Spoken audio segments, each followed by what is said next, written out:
Everybody, thought I'd make a video on how to make the biscuits that I'm always showing y'all, and got me a little tripod, so I'm gonna go ahead and give it a test run.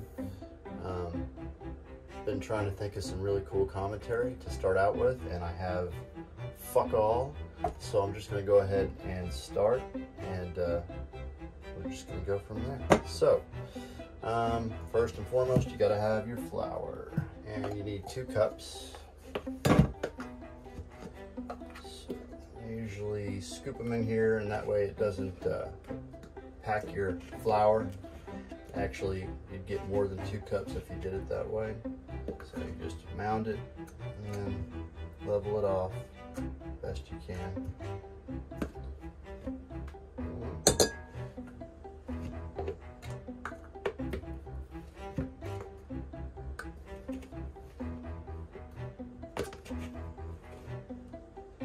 As you can see, I don't have tons of room to work with, but it's enough. I love this little kitchen. Everything is close. 2. So you got that. I'll put that off to the side for later. And you need 1 teaspoon of salt.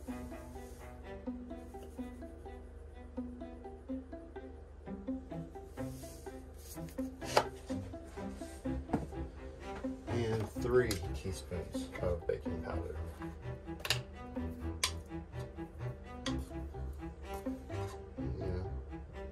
Don't be afraid to round them up just a little.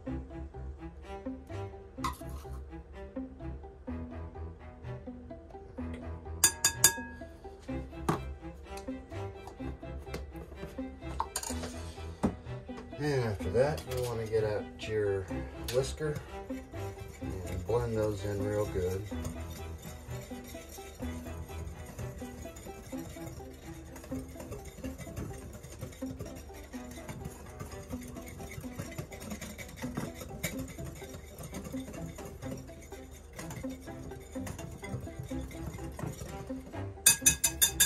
Right, and once you've got those mixed together, you're going to want to add your butter. Now I freeze my butter, and I also have a grater, and I'm going to show you how it works.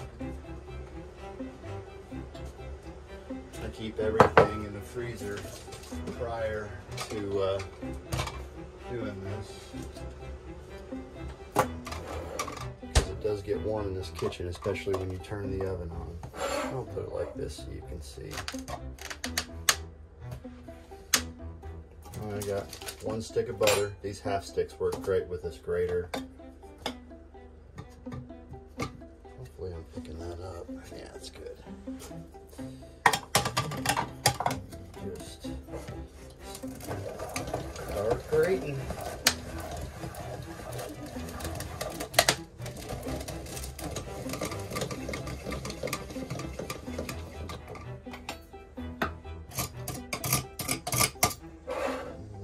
That to your flour, and get your other one, same deal.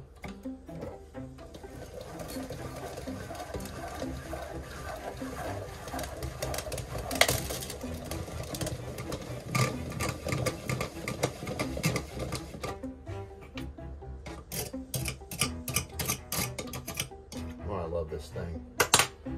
It works so well, and you can completely disassemble it. Kind of frozen together right now, so it's a little rough. I usually just, I'll throw in the dishwater. I am the dishwasher. Anyways, yeah, it disassembles. We don't have to go through that right now. All right. Now you got your butter in there, still frozen, and you just want to mix it around.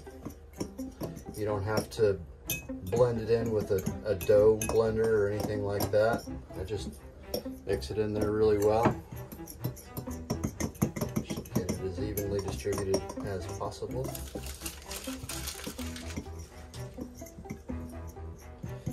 And you're gonna end up, it's gonna look about like that. Okay. And we're gonna get our milk. You can use milk or buttermilk. I've been on a milk kick here lately. And you add your 1 cup of milk to the center. And then just a fork. Blend it all together. And usually, by the time I get it all mixed up, it's still a little wet, which is how I like it.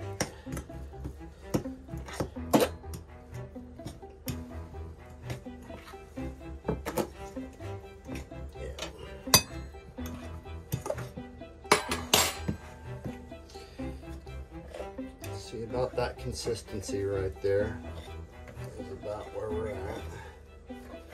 That's where I want it. That's good. This is what the other fork is for. Right there. That way you don't have to get doughy fingers. Alright, so I'm gonna take some flour.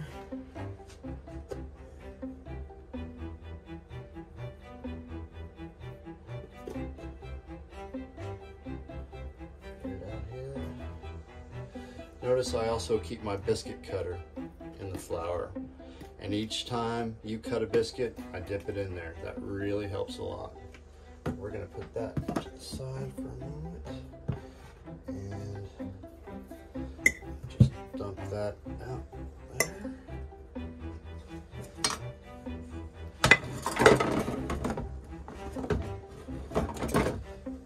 And then get some flour for yourself.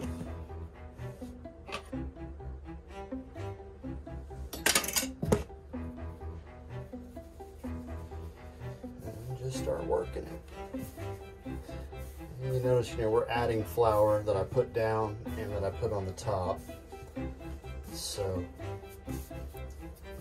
here's where you just start to kind of get a feel for about where you want it. This particular recipe, you don't have to work it forever. You really don't. We're pretty close.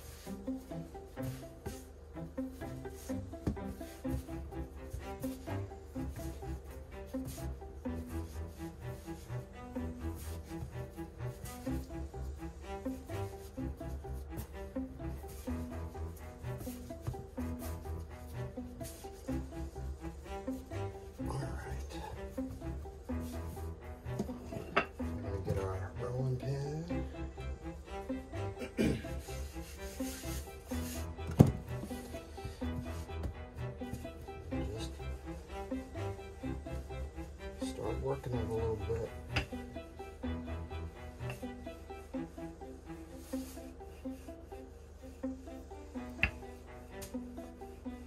So I usually take it out and then I bring it back in.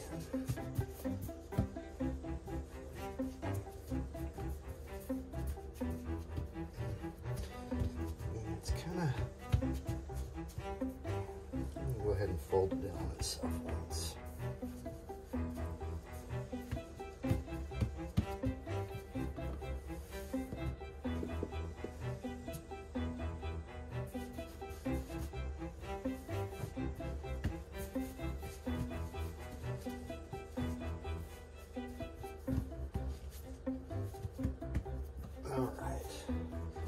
We're getting close, and I'm using this big cutter here. Kind of new at it, but I really like the biscuits that it makes.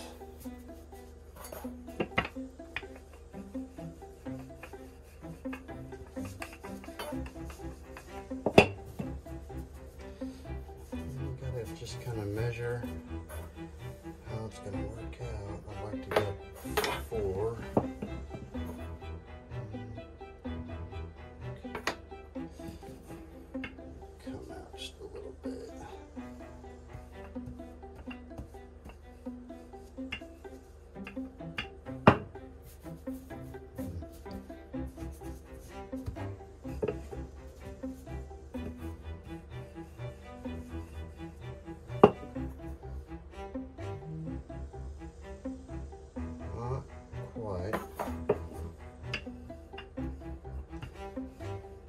Fine line. You want thick biscuits, but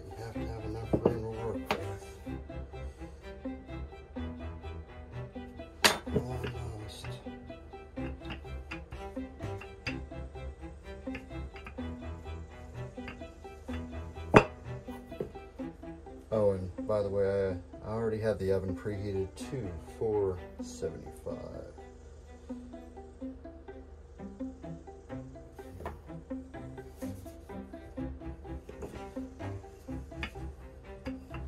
Okay.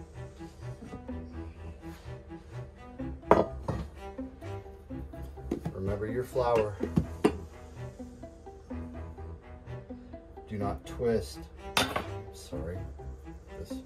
I'm sure that was fun to watch for however long it's been there. Don't twist when you go down. Just go straight down, just as quick as you can. That's it. You dip it in the flour each time.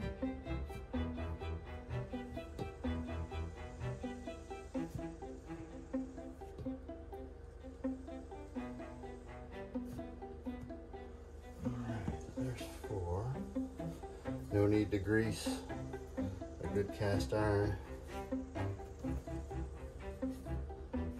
Each time I use this one, I just wipe it clean when I'm done, and that's it. All right.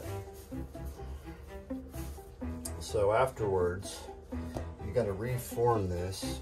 You'll have a tendency just to do it real quick, and then you're going to end up with biscuits that are not quite as pretty as the ones that you initially made.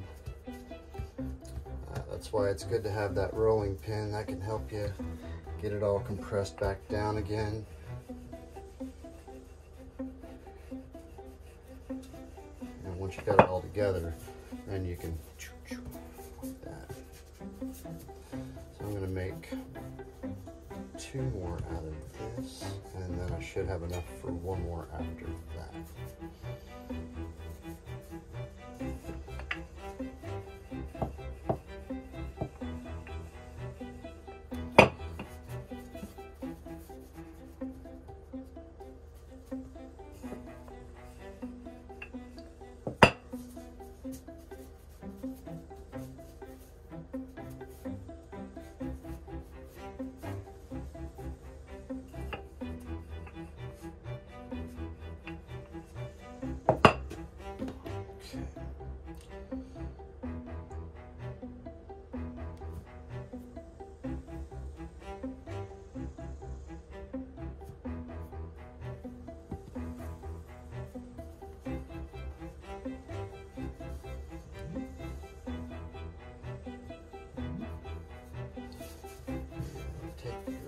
Scraps, 1 more.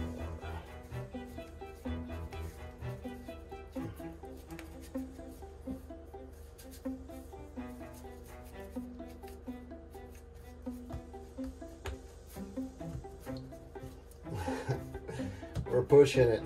We are pushing it.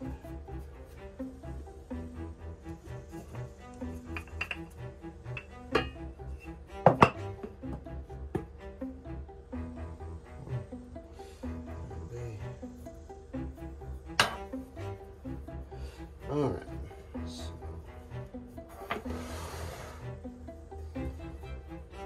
the trick is trying to get these all touching as much as possible to help each other rise.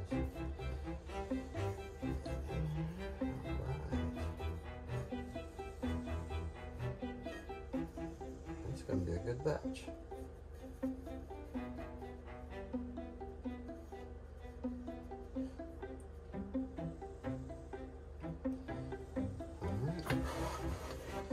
There they be.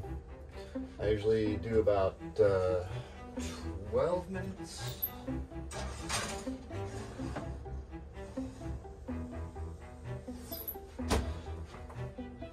To 15, and I will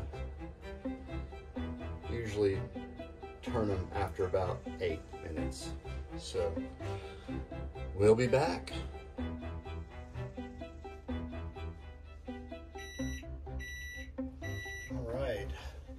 So that was 12 minutes. After 8 minutes, I did give them a half a turn. Let's see what they look like. Not bad. So there's what we have. They are hot. The thing about that cast iron, if you hold it long enough, it doesn't matter even with the heat pad, you can feel it through it. Sucker gets hot. But man, they can cook some biscuits. That's what I ended up with. And so yeah, that's how I do them. And you can see how those last 3 scrap ones turned out different than the others. They taste just the same, it's not a big deal. I probably could have put maybe a little more effort into making them look exactly like the others, but truth be told, it's just not that important to me. So in any case, that's how I make them. And I hope you enjoyed this video, and hopefully there will be more to come. Have a great day. Oh, one more parting shot, just so you can see exactly what you end up with. Just some big old biscuits. And there they be. Good rice. All right, this is goodbye. See ya.